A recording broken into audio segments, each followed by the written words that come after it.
Il était une fois une jeune reine qui désirait de tout son cœur avoir une petite fille. Un jour, en se promenant dans les jardins du château, elle vit une magnifique rose rouge. En l'accueillant, elle se griffa le doigt et quelques gouttes de sang apparurent. Puis la neige commença à tomber. Elle courut alors près d'un arbre couleur d'ébène et revenant au château, elle confia son souhait à son miroir magique. « Je voudrais tant avoir une petite fille au teint blanc comme la neige, aux lèvres rouges comme le sang et aux cheveux noirs comme l'ébène. » Le miroir lui répondit « Ô ma reine, bientôt ton vœu sera exaucé. » Et c'est ainsi que la reine donna naissance quelques mois plus tard à Blanche-Neige.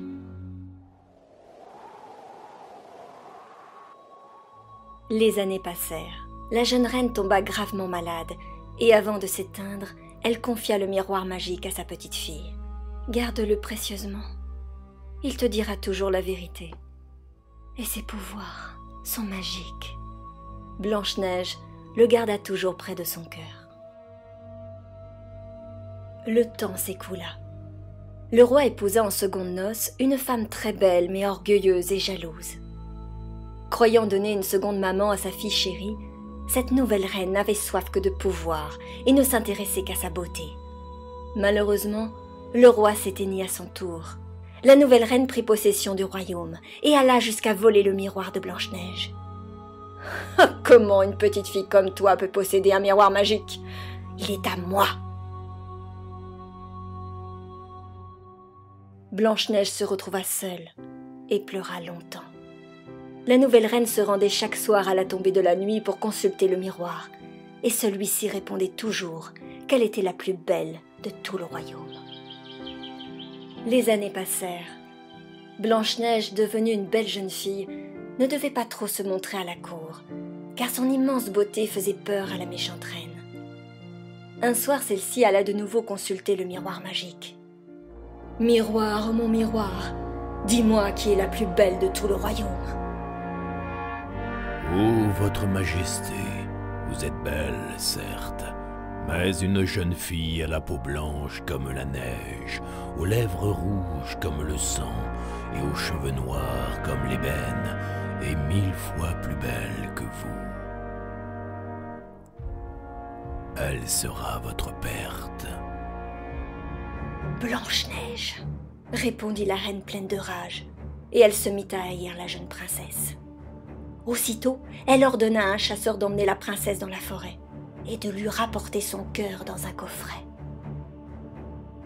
Le chasseur, pris de pitié pour Blanche-Neige, l'abandonna au milieu d'une clairière, très loin du château, et rapporta à la cruelle reine le cœur d'un chevreuil. Blanche-Neige erra plusieurs heures dans la forêt, jusqu'à ce qu'elle vit une petite maison. Elle frappa à la porte, mais personne ne répondait. Elle entra doucement et découvrit une grande table sur laquelle on voyait 7 couverts. La deuxième pièce contenait 7 petits lits. Blanche-Neige, voyant un repas préparé, se servit. Puis, épuisée, alla s'étendre sur un des petits lits et s'endormit profondément. Le soir venu, les habitants de la maisonnette arrivèrent chez eux. C'étaient 7 petits nains.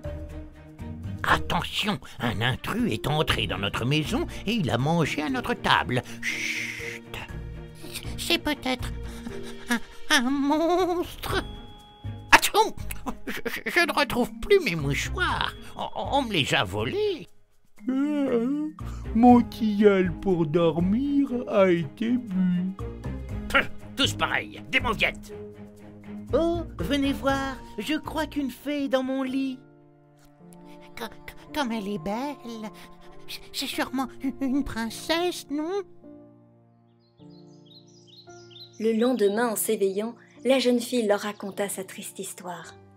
Émue de pitié, les petits nains lui dirent: « Si tu veux tenir notre maison propre, faire le ménage et la cuisine, la lessive et la couture, tu peux rester avec nous. » Blanche-Neige accepta et retrouva son sourire. Chaque matin, les nains partaient dans la montagne après lui avoir recommandé de ne jamais laisser entrer personne et de se méfier de la méchante reine. Celle-ci, croyant s'être débarrassée de la jeune princesse, ne se préoccupait même plus d'interroger son miroir. Mais un jour, elle voulut le consulter. « Ô ma reine, vous êtes certainement très belle, mais Blanche-Neige chez les 7 nains est bien plus belle que vous. » La reine, furieuse d'avoir été trompée, se déguisa en vieille femme. Elle emporta avec elle un panier de pommes dont une était empoisonnée. Arrivée devant la maison des 7 nains, elle frappa à la porte.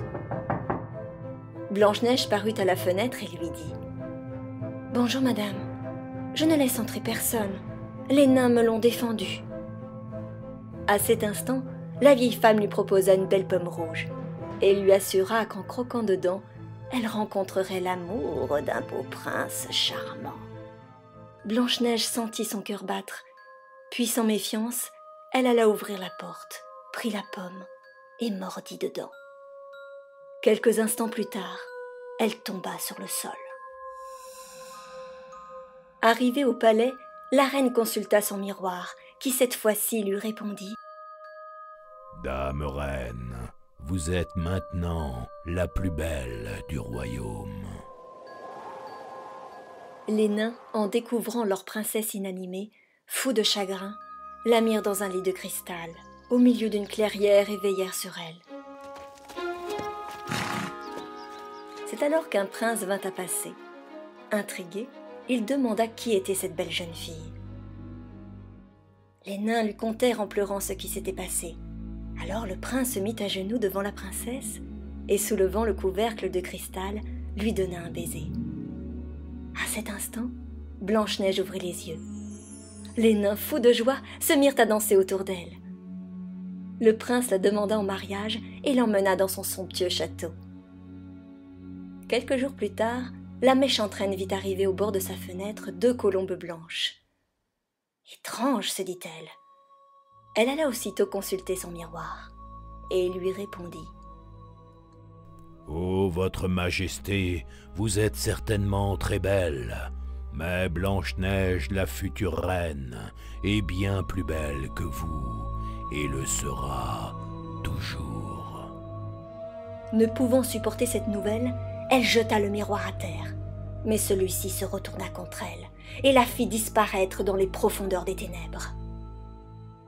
Blanche-Neige et le prince vécurent très heureux et adorés de tout le royaume. Qu'est devenu le miroir magique? Une petite fée qui se trouvait là par hasard, cachée derrière les rideaux, avait assisté à la scène et attendait le moment pour s'en emparer. Pourquoi, me direz-vous?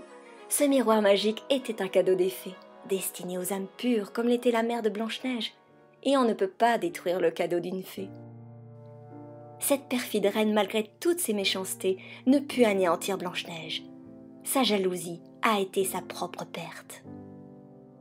Cette petite fée libéra l'âme du miroir et le remplaça, afin de raconter de belles histoires pour tous les enfants de la terre. C'est ainsi que naquit le miroir des contes.